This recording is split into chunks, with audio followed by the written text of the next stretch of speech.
The Valorian Empire had ruled the stars for 12,000 years. Their ships numbered in the millions. Their soldiers had conquered 300 different species across the galaxy. Every world that saw their purple banners in the sky knew that resistance was death. Surrender was slavery. There was no third option. Emperor Zathal sat upon his throne made of crystals from 100 dead worlds. He was ancient beyond measure, kept alive by technology that other species could not even dream of. In his long life, he had watched civilizations rise and fall like waves upon a shore. He had ordered the deaths of billions without losing a moment of sleep. To him, other species were simply resources to be used and discarded. On this particular day, his chief advisor approached the throne with a data tablet in his trembling hands. The advisor was a creature called Vethaner, and he had served the emperor for 300 years. In all that time, he had learned one important lesson. The emperor did not like surprises. The emperor did not like problems. Most importantly, the emperor did not like to be told that something in his galaxy existed beyond his control. "My emperor," Vethaner said, bowing so low that his face nearly touched the floor. "Our long-range scouts have completed their survey of the outer spiral arm. They have found a new species." The emperor did not even look up from the reports he was reading. New species were discovered every few decades. They were catalogued, evaluated, and either conquered or destroyed, depending on their usefulness. It was routine. It was boring, and... the emperor asked. "They call themselves humans, my emperor. They live on a small blue planet called Earth. They have only recently developed faster-than-light travel. Their technology is primitive compared to ours. Their planet is rich in resources. Their population numbers in the billions." Now the emperor looked up. Billions of workers. Rich resources. Primitive technology. This was exactly what the empire needed. The war against the Kethmari resistance had drained their slave labor pools. Fresh bodies were required. "Send the Third Fleet," the emperor commanded. "Claim their system. Kill any who resist. Bring the survivors to the mining colonies." Vethaner hesitated. This was unusual. The advisor was not known for hesitation. "My emperor, there is something else. The humans are... strange. Our scouts observed them for several months before returning. They say the humans fight amongst themselves constantly. Nation against nation. Brother against brother. They seem incapable of unity." The emperor laughed. It was not a pleasant sound. "Then they will be even easier to conquer. A divided species cannot stand against the empire. Send the fleet." And so the Third Fleet was sent. 500 warships. 200,000 soldiers. Enough firepower to crack a planet in half. They jumped through hyperspace toward the small blue world called Earth. Expecting nothing more than another routine conquest, they arrived in the Sol system on a Tuesday. By Thursday, they were all dead. The first warning came when the fleet dropped out of hyperspace near the fourth planet. Human ships were waiting for them. This should have been impossible. The humans had no way of knowing the fleet was coming. They had no technology capable of detecting hyperspace signatures. And yet there they were. Hundreds of small, fast ships that looked like they had been built in a hurry. They were ugly. They were crude. They were covered in weapons that the Valorian commanders did not recognize. Fleet. Admiral Kethvora opened a communication channel. Standard procedure required offering surrender terms before engagement. It was a formality. No species had ever accepted the terms. They always fought. They always lost. "Attention, human vessels," she announced. "This system now belongs to the Valorian Empire. Power down your weapons and prepare to be boarded. Any resistance will result in the destruction of your civilization. You have 1 hour to comply." Response came immediately. It was not what she expected. A human face appeared on her screen. It was a female, with dark skin and eyes that held no fear. She was smiling, but it was not a friendly smile. It was the smile of someone who knew something you did not.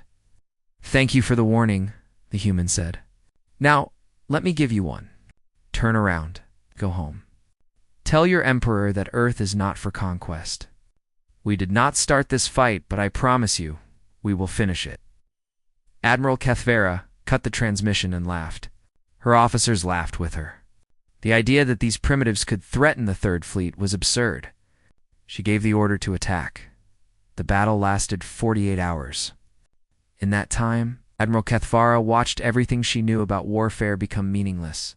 Human ships did not fight like any species the Valorians had encountered. They did not form battle lines. They did not follow predictable patterns. They attacked from every direction at once, striking weak points with impossible accuracy, then vanishing before Valorian weapons could lock on. When Valorian soldiers boarded human vessels, they expected easy victories. What they found were humans who fought like cornered animals. Humans who kept fighting with wounds that would have killed any other species. Humans who smiled as they died, as long as they took Valorians with them. But the worst part was what the humans said. Over and over on every channel, in every transmission, they repeated the same words. Came to our home. You threatened our children. Now you learn why the galaxy should have warned you about us. By the end of the second day, not a single Valorian ship remained intact. Admiral Kethvera escaped in a damaged shuttle, the only survivor of 500 warships. She drifted through space for 3 weeks before a patrol vessel found her. When they brought her before Emperor Zethal Road, she could barely stand. Her body was broken. Her mind was worse. She had seen things that no Valorian was meant to see. She had learned a truth that would haunt her for the rest of her life. What happened? The Emperor demanded. Kethvera looked up at him with hollow eyes. They are not like other species, my Emperor. They do not fight to survive. They fight for something else. Something I do not understand. When we attacked them, they became ... united. All their divisions, or conflicts, they just ... stopped. They became one people, one purpose, one rage. The Emperor was silent for a long moment. Then he spoke, and his voice was cold. Then we send a larger fleet. We send the Second Armada. 5 times the ships, 10 times the soldiers. We will crush these humans and make an example of their world. Admiral Kethvera began to laugh. It was the laugh of someone who had lost everything, including her sanity. You still do not understand, she whispered. They let me go. They let me survive so I could deliver a message. They said to tell you something. They said to tell you that you made a mistake. They said you woke up the wrong species. She looked directly into the Emperor's ancient eyes. They called themselves the galaxy's Baba Yaga. I do not know what that means. But I saw what they did to our fleet, my Emperor. And I am afraid. For the first time in 300 years of service, I am truly afraid. The Emperor dismissed her words as the ravings of a broken mind.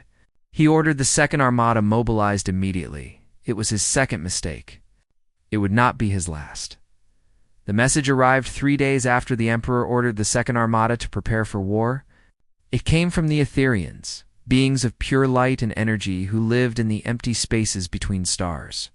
The Etherians had not spoken to any other species in 10,000 years.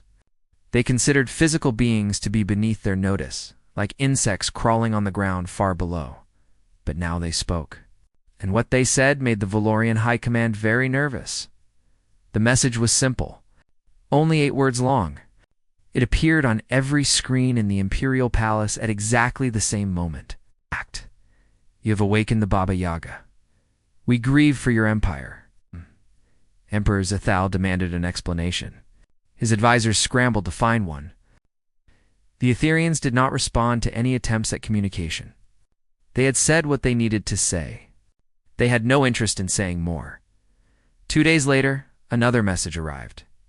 This one came from the Kethmari, a species that had fled to the center of the galaxy 5,000 years ago.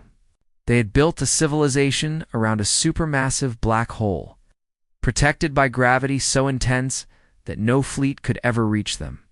They had escaped the Valorian Empire by making themselves unreachable. The Kethmari did not send words. They sent navigation charts. Not charts of human space, not battle plans or tactical information. They sent routes leading out of the galaxy entirely. Escape paths to neighboring galaxies, journeys that would take millions of years. The meaning was clear. The Kethmari believed that the Valorian Empire was already dead. They were offering the only escape they could imagine.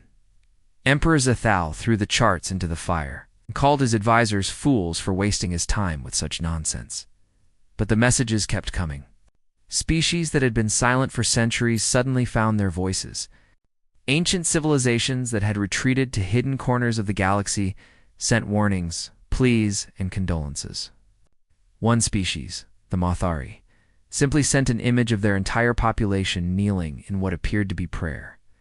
The intelligence ministry worked day and night to understand what was happening. They searched through ancient archives, databases that had not been accessed in millennia. They were looking for any mention of humans, any reason why the galaxy seemed so terrified of these primitive creatures from a small blue world. They found something deep in the oldest archive. Stored in a language so ancient that it took weeks to translate, they discovered a warning. It had been left by a species called the Builders, a civilization that had vanished 2 million years before the Valorian Empire even existed. The Builders had created the hyperspace lanes that all species now used for travel. They had seeded life across the galaxy. And then, one day, they had simply disappeared. Their final message was addressed to whoever might find it. We have traveled to every corner of this galaxy. We have cataloged every form of life. We have found wonders beyond imagination and horrors beyond description. But there is one species that haunts us. One species that we cannot understand. We call them the persistence predators. They come from a death world. Their planet is covered in poison, disease, and creatures designed to kill. The very air of their world burns the lungs of other species. The water is full of microscopic killers. The land is home to predators of every shape and size. And yet they survived. They did not merely survive. They conquered their world. They tamed its predators. They domesticated creatures that could tear them apart with a single bite. They made friends with everything, even the things that tried to eat them. But this is not what makes them dangerous. What makes them dangerous is their persistence. They do not stop. When injured, they heal. When knocked down, they rise. When facing impossible odds, they find a way. They are not the fastest species. They are not the strongest. They are not the smartest. But they are the most stubborn creatures the universe has ever created. We watch them hunt. They do not chase their prey like other predators. They follow. Slowly, patiently, for hours, for days, until the prey collapses from exhaustion, until it cannot run anymore. Then the humans walk up and kill it, barely tired from the chase. They call this persistence hunting. It is how they conquered their world, and it is how they will conquer anything else they set their minds to. If you find these persistence predators, do not threaten what they love. They form bonds with other creatures that we cannot understand. They adopt animals that could kill them and call them family. They protect their young with a ferocity that defies description. If you threaten their families, they will hunt you. They will not stop when wounded. They will not stop when outnumbered. They will not stop when facing certain death. They will follow you across time and space, across generations if necessary, until they find you. Until they end you, they are not conquerors. They do not seek war, but if you force their hand, they become something else. They become fear itself, wrapped in soft skin and warm smiles. They become the galaxy's Baba Yaga. We have decided to leave this galaxy. We do not know where we will go, but we know that we cannot share a universe with the persistence predators. Not because they are evil, but because we looked into their eyes and saw something that terrified us. We saw a species that does not know how to give up. If you are reading this, if you have awakened the humans, if you have threatened what they love, then we offer you our sympathy. You cannot run far enough. You cannot hide well enough. You cannot fight hard enough. The Baba Yaga is coming, and it does not forgive.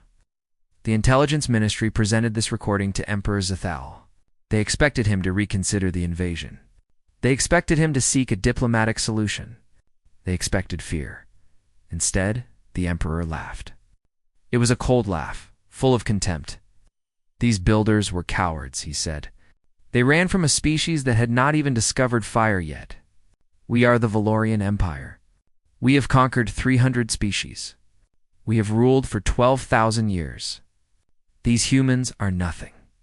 They are insects, and we will crush them like insects. He turned to his admirals. The second armada will launch in 3 days. You will go to Earth. You will destroy everything. Leave no survivors. Make their world a dead rock floating in space. Let this be a lesson to any species that dares to resist us.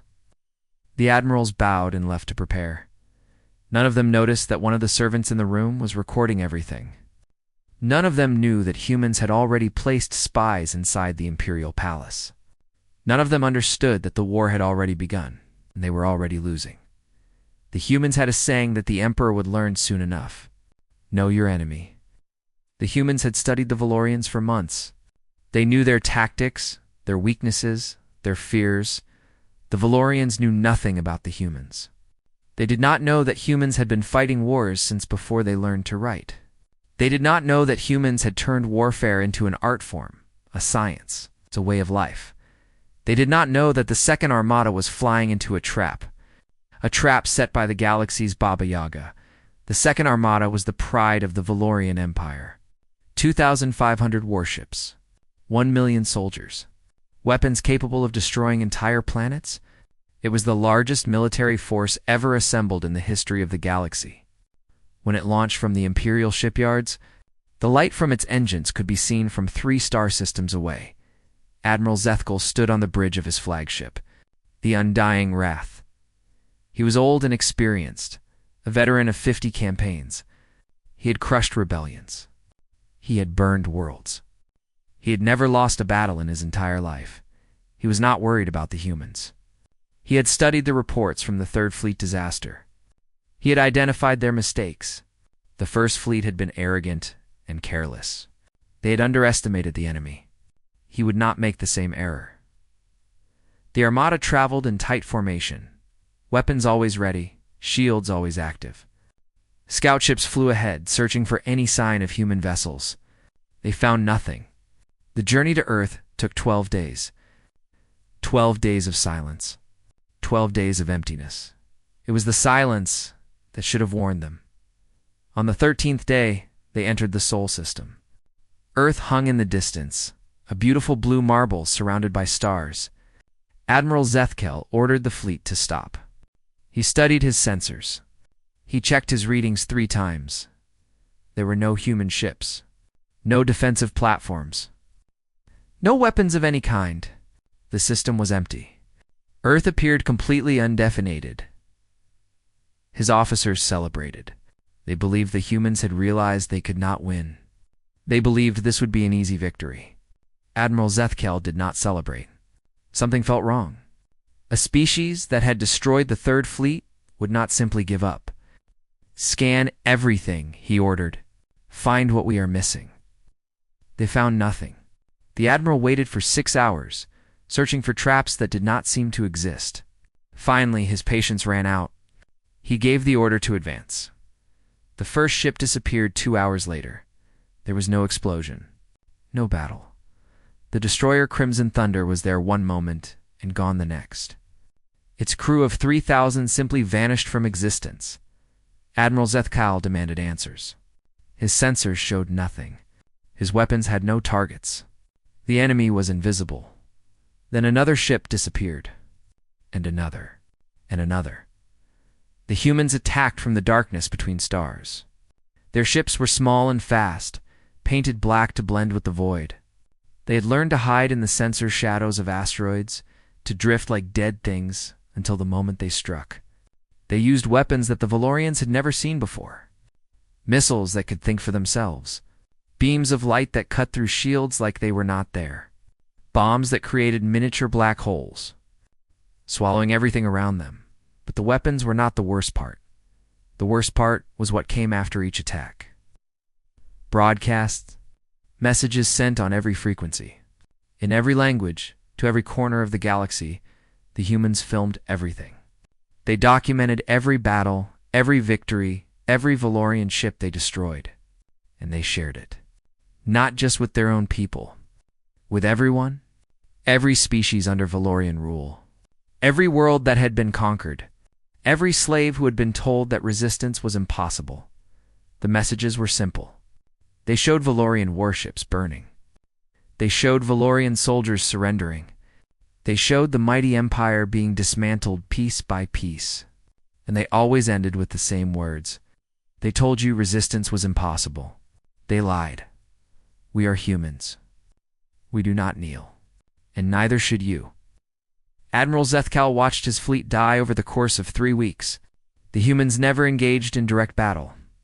They struck and vanished, wearing down the armada like water wearing down stone.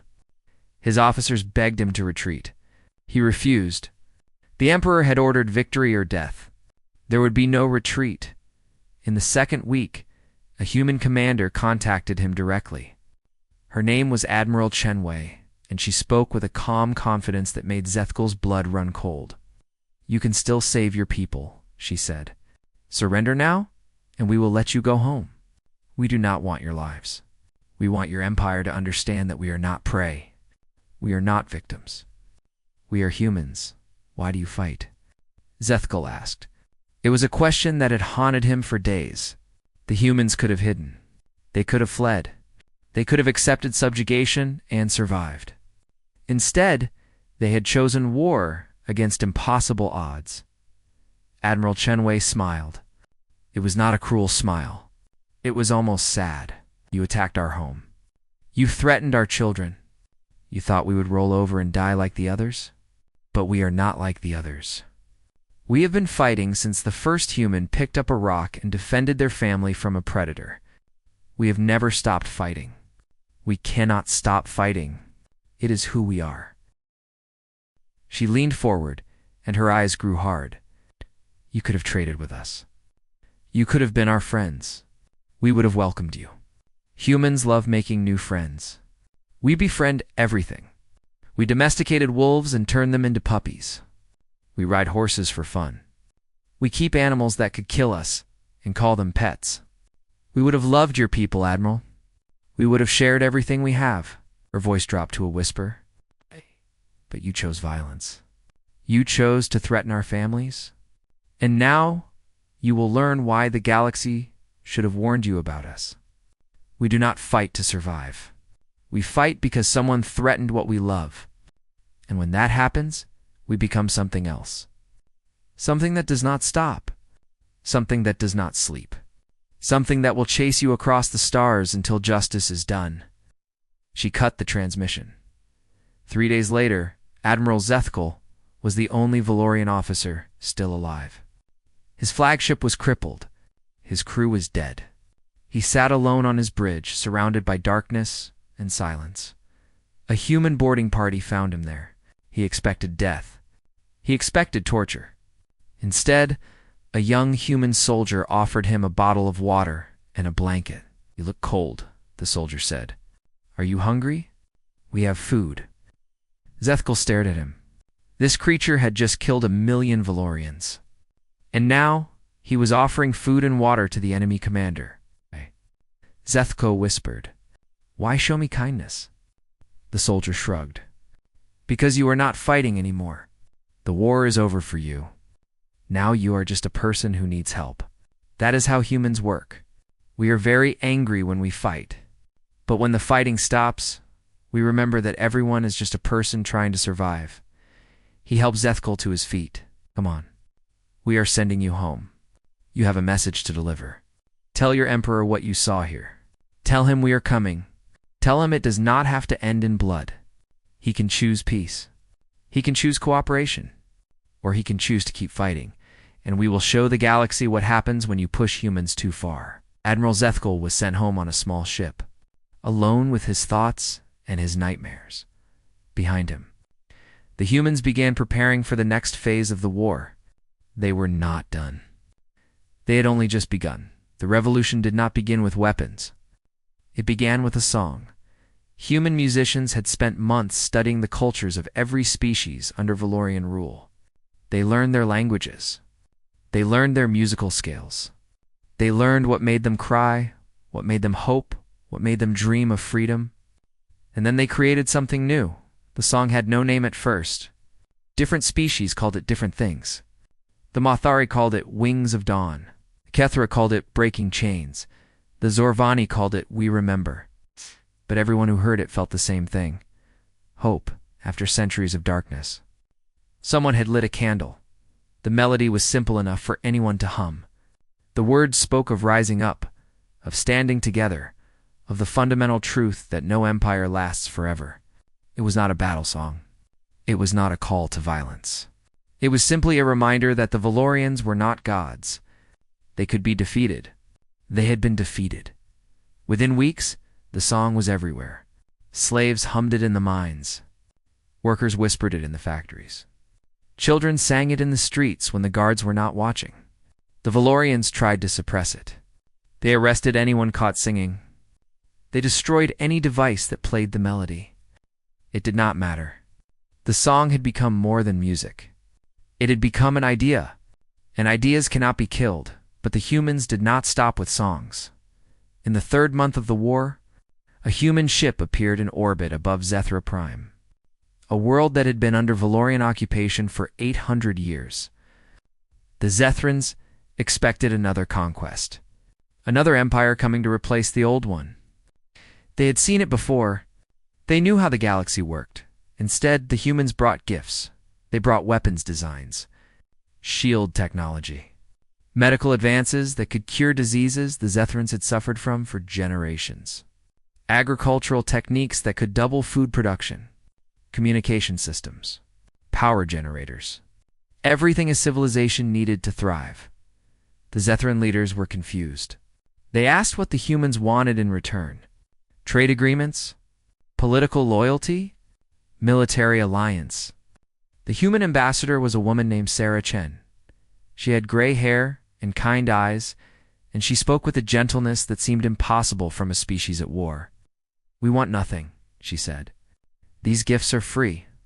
No conditions. No obligations. Use them however you wish." The Zethran leader, an old female named Kethra, did not understand. "Why? Why would you give us this power? We could use it against you." Sarah Chen smiled. "Yes, you could. But you will not. Because we understand something that the Valorians never learned. Freedom is not a weapon. It is a right.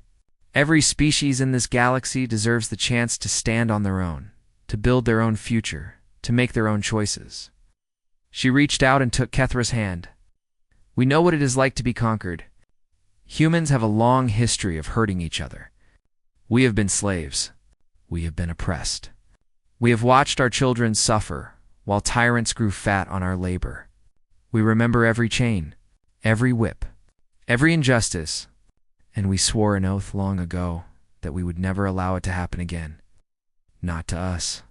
Not to anyone." Her voice grew stronger. The Valorians made a mistake. They thought they were attacking a weak, divided species. They thought we would break like all the others, but they did not understand what they were doing. They did not understand that attacking humanity means attacking everything we believe in: freedom, dignity, the right to live without fear. She stood and addressed the entire Zethran Council. "We are not giving you these gifts because we want allies against the Empire. We are giving them because they belong to you. Technology should not be hoarded by the powerful. Knowledge should not be kept from the weak. Every species has the right to grow, to learn, to reach for the stars. The Valorians tried to keep you in chains. We are here to help you break them. What you do after that is your choice." The Zethrans were not the only ones who received gifts. Over the following months, human ships appeared above dozens of occupied worlds. They brought the same message everywhere. Freedom is not something we give you. It is something you already have. We are just helping you remember. The effect was electric. Species that had been crushed under Valorian rule for centuries suddenly found themselves with the tools to fight back. But more importantly, they found something they had lost long ago: hope. 6 months into the war, the Galactic Assembly held an emergency session. This was supposed to be a puppet organization controlled by the Valorians to maintain the illusion of galactic cooperation. But something had changed. The delegates were not afraid anymore. Sarah Chen stood before the assembly and spoke words that would be remembered for 1,000 years. We did not ask for this war. We did not want to fight. Humans are strange creatures. We will befriend almost anything. We keep animals that could kill us and call them family. We cry at sad stories and laugh at our own funerals. We are messy, chaotic, and impossible to predict. She paused, looking at the representatives of 100 different species. But there is one thing we cannot tolerate: tyranny, oppression, the strong crushing the weak. When we see injustice, something inside us catches fire. We cannot look away. We cannot stay silent. We have to act. Her voice filled the chamber. The Valorian Empire has ruled through fear for 12,000 years. They told you that resistance was impossible. They told you that you were alone. They lied. You are not alone. You were never alone. And resistance is not just possible. It is happening. Right now. All across the galaxy, species are standing up. Species are fighting back. And we will stand with them until every chain is broken. She looked directly at the Valorian ambassador, who sat pale and trembling in his seat. Tell your emperor this. We do not want to destroy your people. We do not want revenge. We want peace, real peace, based on respect and equality. But if he refuses, if he continues this war, then we will show the galaxy what happens when you push humanity too far. We will become the thing the ancient species warned you about. We will become the Baba Yaga, and we will not stop until every slave is free. The assembly voted that day. 17 species declared independence from the empire. 40 more followed within the month. The Valorian ambassador fled back to his homeworld with the worst possible news. The empire was crumbling, and humanity was just getting started. The war lasted 3 years. In that time, the Valorian Empire lost everything. Their fleets were destroyed. Their colonies declared independence. Their allies abandoned them. Species that had bowed to them for millennia now stood tall and proud, singing songs of freedom that echoed across the stars. Emperor Zethel watched his empire crumble from his throne room. He had ruled for 12,000 years. He had conquered 300 species. He had been called a god by his own people. And now, he was watching it all turn to dust. His advisors begged him to surrender. He executed them for cowardice. His generals pleaded for peace. He executed them for treason. One by one, everyone around him fell, until only the emperor remained, alone in his palace. Waiting for the end, it came on a cold morning. When the sky above the Valorian homeworld turned dark with human ships, there were thousands of them. Carriers and battleships, destroyers and cruisers, transports filled with soldiers from 100 different species. The alliance that humanity had built stretched across the galaxy. Species that had been enemies for centuries now fought side by side. Former slaves carried weapons alongside their liberators. The galaxy had united. It had come for the Empire. But the humans did not attack. Admiral James Okonkwo commanded the fleet. He was a tall man with dark skin and gray hair, a veteran of the entire war. He had lost friends. He had lost ships. He had seen horrors that would haunt him for the rest of his life. By every right, he should have wanted revenge. He should have wanted to burn the Valorian homeworld to ash and salt the ground where it stood. Instead, he sent a message to the Emperor. Your fleet is gone. Your allies have abandoned you. Your empire is finished. But you are not. I am coming to your palace, alone and unarmed. I want to talk. The Emperor did not respond. But he did not order his guards to attack when the human shuttle landed. Perhaps he was curious. Perhaps he was tired. Perhaps after 12,000 years, he simply wanted to see how the story ended. Admiral Okonkwo walked through the empty halls of the Imperial Palace. His footsteps echoed in chambers that had once held thousands. He found the Emperor sitting on his crystal throne, ancient and alone. the last remnant of a dying age. The two beings looked at each other in silence. The conqueror and the conquered. The predator and the prey. Except no one could tell anymore which was which. "You could destroy us," the Emperor said finally. "Your fleet has the power. Many would say you have the right. My empire enslaved billions, murdered millions. We have earned extinction 10 times over." Admiral Okonkwo nodded slowly. "Yes, we could destroy you. Some of my people want exactly that. 3 years of war has created a lot of anger, a lot of pain. It would be easy to let that pain turn into revenge." He walked closer to the throne. "But that is not who we are. We are not conquerors. We are not executioners. We are humans. We do strange things. We adopt baby animals that could eat us when they grow up. We cry at sad movies. We laugh at funerals. We make friends with everything that holds still long enough." He sat down on the steps below the throne, looking up at the ancient emperor. "We are absurd, chaotic, and absolutely impossible to predict. And right now, in this moment, we are choosing to offer you something you never offered anyone else. A second chance." The Emperor stared at him. "Why? After everything we have done, why would you show mercy?" Admiral Okonkwo was quiet for a long moment. When he spoke, his voice was soft.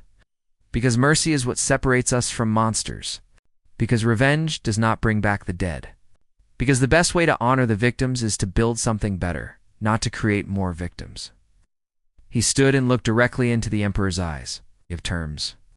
They are not negotiable. Your empire will release all enslaved species immediately.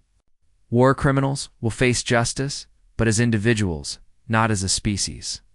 The Valorian people will be given the chance to join the galactic community as equals, not as masters."